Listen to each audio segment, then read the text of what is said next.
Hey friend, welcome back to the channel. In today's video, I've got 3 super fun patriotic DIYs to get you ready for the red, white, and blue season. We are transforming 3 unfinished wood pieces using a mix of napkins, stencils, transfers, rice paper, and a redesign with Prima Mould, which is perfect for adding that patriotic flair to your summer decor. And I will show you how to take a piece of live edge wood and make it come to life. So let me introduce myself. I'm Cindy, my husband is Chris. Welcome to CNC DIY Factory. For project 1, we are using our CNC DIY Factory laser cut standing cutting board with kickstand in the ornate paddle style. There are 4 different styles to choose from, and you can find this on our website, and I will have this linked in our description box below. I am starting off applying 1 coat of DIY paint in Blue Iris to all of the kickstand pieces and to the back of the cutting board.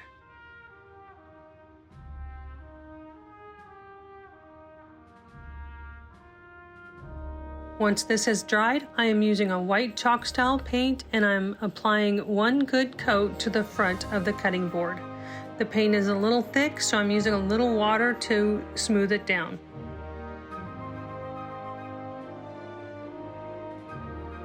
I will be using Mod Podge for this cutting board today. I want to apply a napkin to the front of this board using the iron-on method. I'm applying 2 good coats of the Mod Podge and drying them thoroughly. Napkins have 2 to 3 plies or layers, and when applying a napkin, you need to separate all of the layers until you are left with just the top printed layer.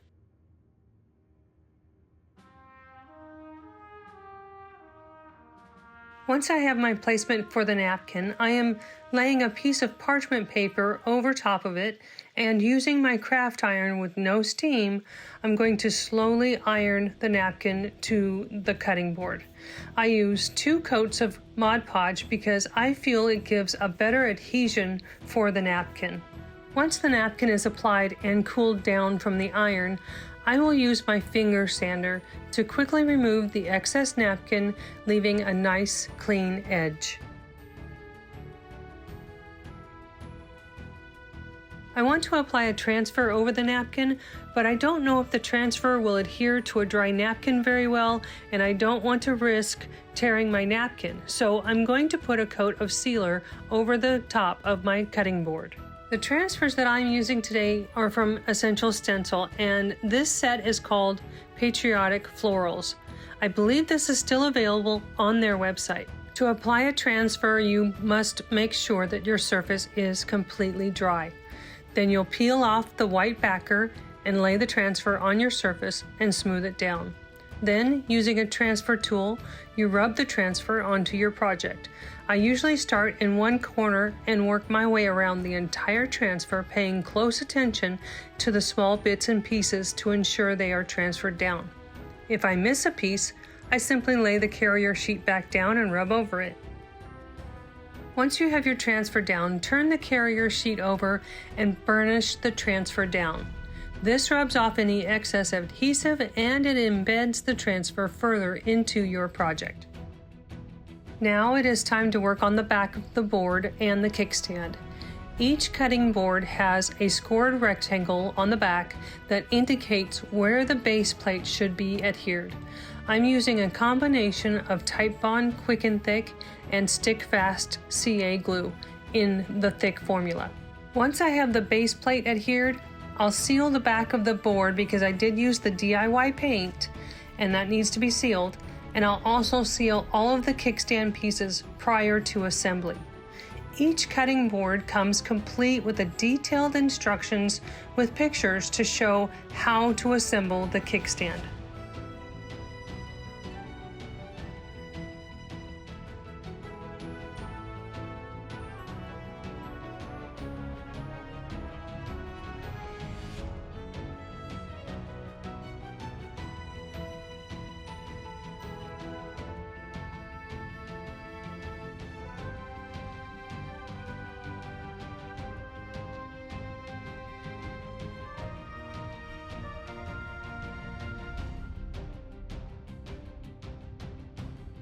Once I have the kickstand assembled, I'm going to use the same Wise Owl varnish in matte to seal the transfer on the front of the cutting board. To finish this up, I am using a scrap piece of ribbon and attaching this to the neck of the cutting board with hot glue. I am also going to attach a small finger bow to the front of the ribbon. You could add any type of ribbon or greenery you like to complement your own home decor.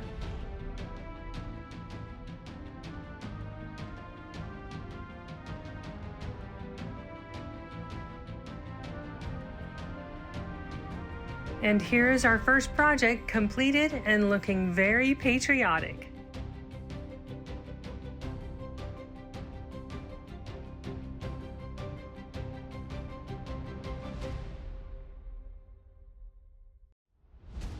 For project 2, we are using a blank board from Hobby Lobby.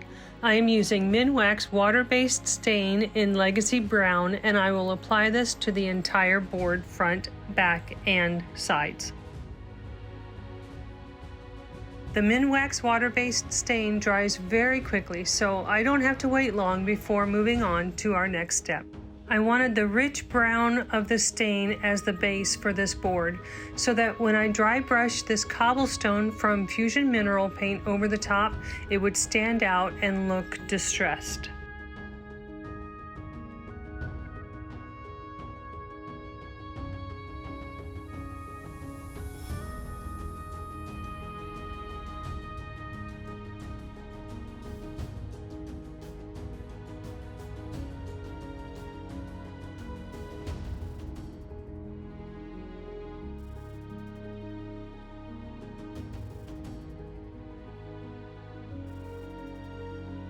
Anytime you add moisture to raw wood, it raises the grain of the wood and it feels rough to the touch.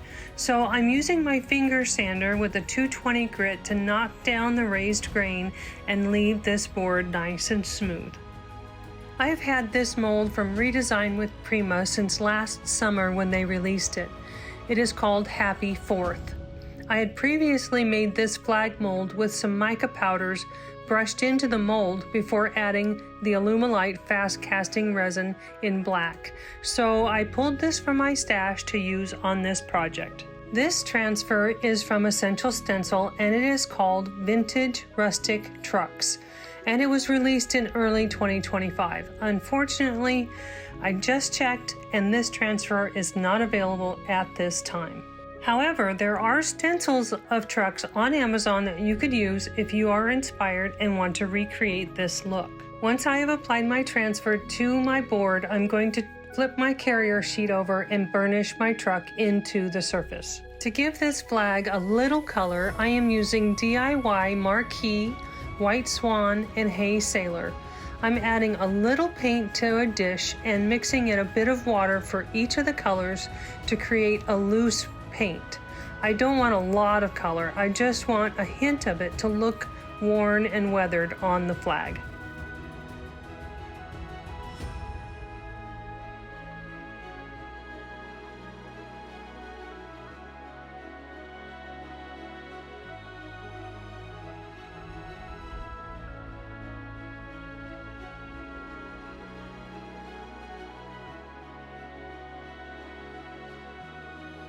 Now that the flag is done, I'm going to add a stencil in the upper left corner of this board. This stencil is also from Essential Stencil. However, this is a Stencil of the Month Club and it's from last year, but there are other stencils at Essential Stencil that would work on this project as well that are available right now. The paint I'm using on this stencil is from Fusion Mineral paint. The white is Casement, the red is Fort York Red, and the blue is Midnight Blue. The stencil brushes I'm using are also from Essential Stencil, and these are the mini brush stencil set, and it comes with 4 different sizes of domed top brushes. These brushes are perfect for small spaces and thin lines. The secret to good stenciling is a dry brush. When you load your brush with paint, you need to offload it onto a lint-free towel until there is very little paint left on the bristles. Then I use a swirling motion to apply my paint with very little pressure. This will leave nice crisp lines with little to no bleed through. I like to paint in the bridges of my stencil with a detail brush so it doesn't look so much like a stencil, but more like a handwritten or drawn image. Then I go over the paint once it is dry with a 220 grit sanding sponge just to smooth out the ridges left after stenciling. To apply my flag to the board, I am using a combination of Titebond Quick and Thick and Stick Fast CA glue in the thick formula.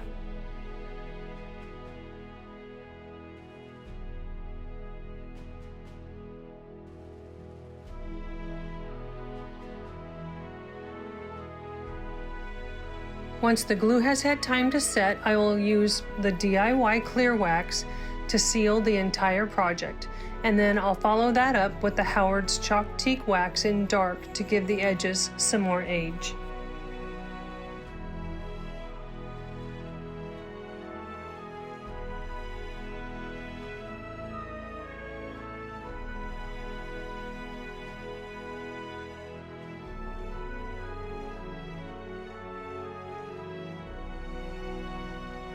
And our second Patriotic DIY is complete. This would fit perfectly in any farmhouse style patriotic home decor.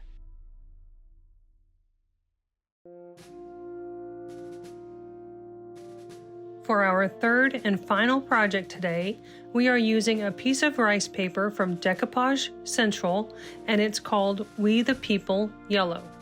The surface I'm using is a live edge slab from Miller's Rustic Sawmill right here in King City, Missouri, just north of Kansas City. They specialize in kiln dried wood that they cut and dry at their family-owned sawmill. I'm starting off with trimming the rice paper using the water method. This is a water pen that can be found at Dollar Tree or any craft store. Or you could use a paintbrush with water and it will do the same thing. The water method allows the fibers in the paper, when torn, to be frayed so it looks old and tattered. I am trying a different decoupage medium today on this dried slab. This wood would soak up the liquid patina so quickly that I need a thicker medium to apply this rice paper. So I'm using Fusion's decoupage and transfer gel, and it works perfectly for thicker papers like this rice paper. I still apply a starter strip to hold my paper in place and spritz my paper with water and then smooth it out. And I'll continue in sections until I have the entire piece adhered.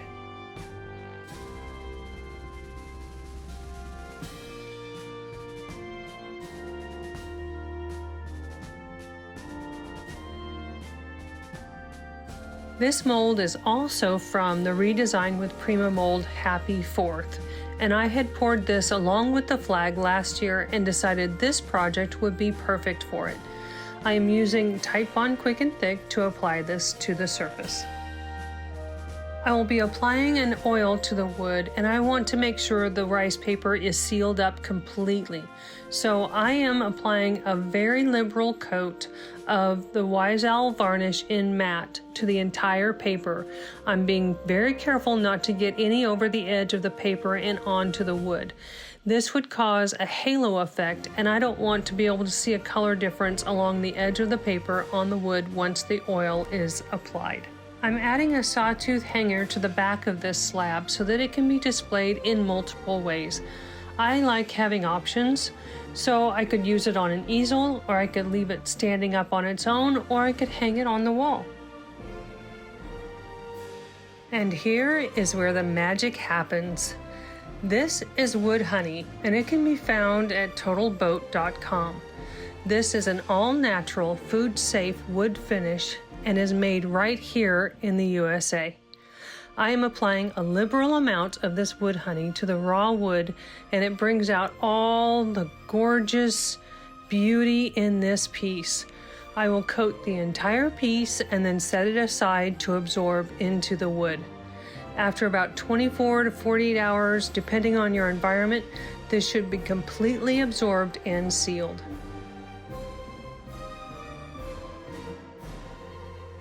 Just look at the beautiful colors in this live edge wood slab piece. I can't get over how the wood honey brings out the beautiful tones in this wood. The We the People rice paper and the eagle mold watching overhead just make this piece come alive. This is my favorite piece today.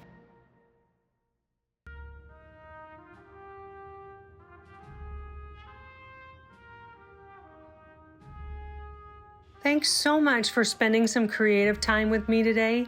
I hope you're feeling inspired to create your own festive decor using unfinished wood and mixed media. These projects are such a fun way to celebrate the season and add a handmade touch to your home. If you enjoyed this video, please give it a thumbs up, leave a comment below, and let me know which project was your favorite. And don't forget to subscribe if you haven't already. I've got lots more creative ideas coming your way. So keep practicing random acts of crafting, and I'll see you in the next one. Bye for now.